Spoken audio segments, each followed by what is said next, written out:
जोहार गे सानाम को आर मिट्टी ब्लॉग रे सगुन दाराम और इंजे नारायण बास्के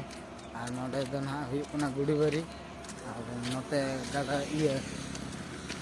नोते लिंग हेलना झाड़ाते और नितो दरे रुवाड़ कना और नोते ना नाजारा नेल पे भिउ गोटी नेल ᱧᱚᱜ पे नोते दो ना खाली बीर कना और नोते दो ओड़ाग को मेना का ओंकाते ना मुचाद धाबी और तेन दो ना नोडे तो लास्ट दिन कान तिᱧा यात्रा नेल चाबा केआ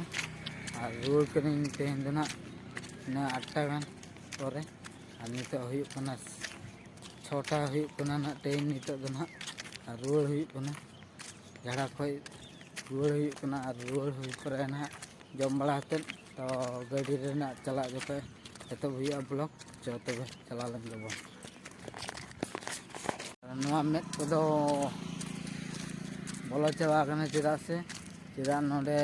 अयुब ले कोयला की ओना खातिर और चलो जोटा गिद्रे ठेन बो सेटेर लेन साना को नितो मा दातिन हुयुग कना हंतेना रुवाड़ हुयुगा नतरे जोटा गिद्रे तकड़ा मेना का और चांदा पे नेलेन हा तो चांदा नोतेना भिउ नेल ᱧᱚᱜ पे नोतेना भिउ और कटी लाइट ᱧᱚᱜावन नोका ओना दो हुयुग कन तको ओना धारे रे दो बलपुड़िया और ओंका हंते लिंग चलाना हाना हंते रतर से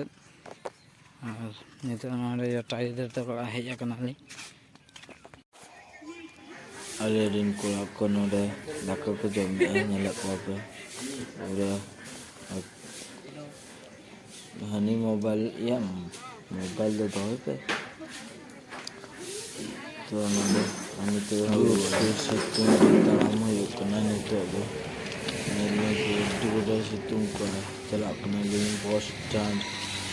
तेन लिंग सेटर कना ना नेला आपे चलो बन चला लेंगे हम बस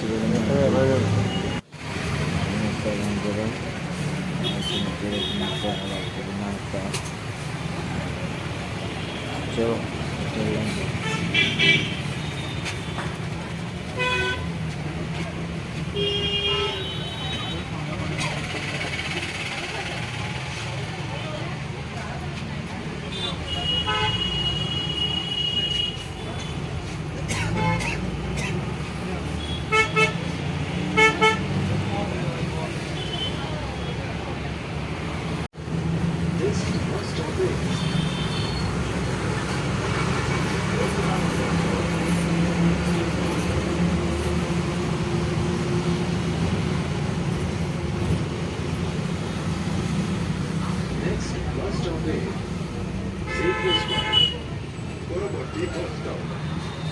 Xavier Square.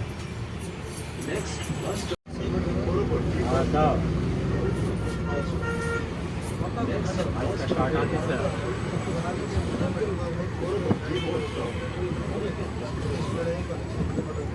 Jewish Academy.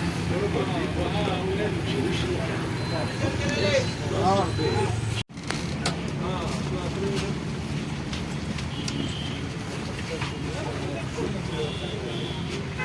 This bus stop is Jewish Academy. Wortman bus stop, Jewish Academy. This bus stop is Jewish Academy. Wortman bus stop.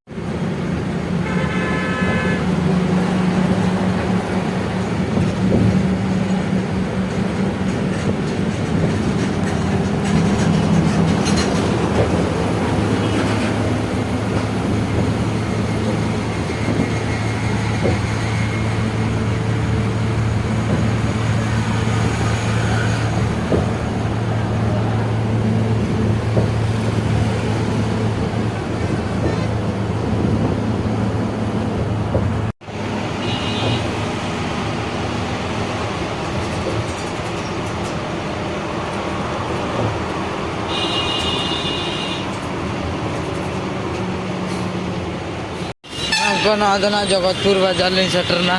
और जगतपुर बाजार ना नौका नेलोग कना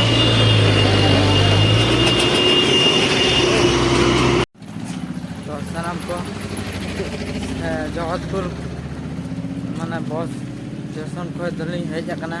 नोते आर नोते लिंग रुवाड़ कना नोकाते ना ओड़ा शॉर्टकट पड़ा कना आर रेंगे चाबा कालिया रे जोरसुर आर चलाव कना लिंग जोरसुर आर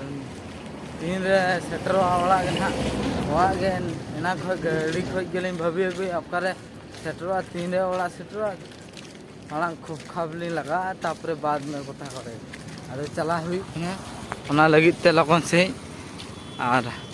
ओड़ा रे ना को पिकिया गया चलो तबे सेटर लेंगे तो बाबन ब्लॉग सानाम को ओड़ा ते सेटर कर कना आर यदि ब्लॉग पे खुशी का लाइक पे शेयर पे सब्सक्राइब पे सपोर्टिंग पे आर ना गोटा चला लगी ना आर मसगन के बारे पदा आर यदि पे सब्सक्राइब का तो पे ब्लॉग पे नेल दा तो नोडे के ब्लॉग दिन मुचे दिया यदि पे